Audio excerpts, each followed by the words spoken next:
at ng module. இது வந்துட்டு ஆங்குலரோட class decorator. It means இது ஒரு கிளாஸ். இதை நம்ம ng மாடியூல்னு சொல்லிட்டு டிஃபைன் பண்றோம். இது என்ன பண்ணும் அப்படின்னா சர்வீசஸ், டைப்ஸ், டைரக்டிவ்ஸ், கம்போனன்ட்ஸ் இது எல்லாத்தையும் ஒரு மாடியூலா வந்துட்டு ஆர்கனைஸ் பண்ணி வைக்கும். ஸோ இதனால என்ன யூஸ்?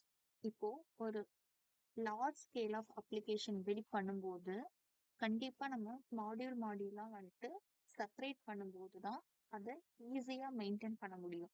ஃபார் எக்ஸாம்பிள், ஒரு நார்மல் அப்ளிகேஷன்ல காமனா இருக்கக்கூடிய மாடியூல்ஸ் வந்துட்டு லாகின், டேஷ்போர்ட், ப்ரொஃபைல், அதுக்கப்புறம் செட்டிங்ஸ், மெயின் ஸ்கிரீன்ஸ் அப்படின்னு சொல்லிட்டு நம்ம ஒரு அப்ளிகேஷனை இந்த மாதிரி மாடியூல்ஸா வந்துட்டு ஸ்ப்ளிட் பண்ணிட்டு அதுக்கு உள்ளதான் வந்துட்டு அதுக்கு ரிலேட்டடான அந்தந்த மாடியூலுக்கு ரிலேட்டடான காம்போனன்ட், சர்வீசஸ் இது எல்லாமே வச்சு மெயின்டைன் பண்ணுவோம்.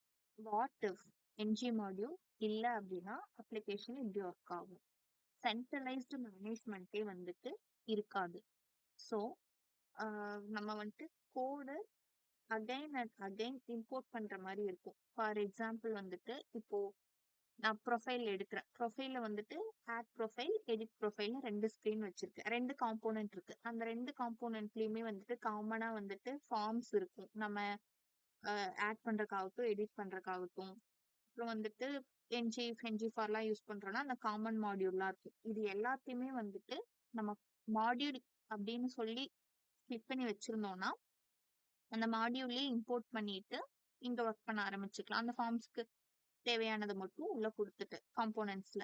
இல்ல அப்படின்னா நான் ஃபார்ம் மாடியூல்ஸ் ஆகட்டும், காமன் மாடியூல்ஸ் ஆகட்டும் எல்லாத்தையும் வந்துட்டு ஆட் காம்போனன்ட்லயும் வந்துட்டு கொடுக்கணும், எடிட் காம்போனன்ட்லயும் கொடுக்கணும். ஸோ இந்த மாதிரி ஒரு காம்போனன்ட்லயும் கூட நான் ரிப்பீட் பண்ணிட்டே இருக்க மாதிரி இருக்கும். நெக்ஸ்ட், இப்போ ng மாடியூல் நான் யூஸ் பண்ணல அப்படின்னா அதை ப்ராப்பரா யூஸ் பண்ணணும். சர்வீசஸ் வந்துட்டு இல்ல அப்படின்னா அந்த ஷேர்டு கண்டெக்ஸ்ட் வந்துட்டு அடி வாங்கும். அதாவது சிங்கிள்டன் வந்துட்டு ப்ராப்பரா இல்ல அப்படின்னா அப்டேட் ஆகுறது, நான் ஒரு இடத்துல ஆட் பண்றதா எடிட் பண்றது ப்ராப்பரா டாம்ல அப்டேட் ஆகாம அடி வாங்குறதுக்கான சான்சஸும் இருக்கு. And finally this is overview about ng module.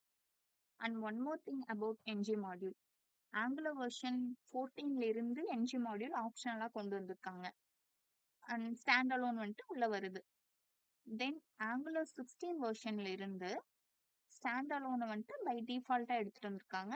ng module நமக்கு வேணும் அப்படின்னா உள்ள யூஸ் பண்ணிக்கிற மாதிரி இருக்கும். அண்ட் ஸ்டாண்ட் அலோன் பத்தி டீப்பா இன்னொரு வீடியோல பார்க்கலாம். And that's it guys. Thank you.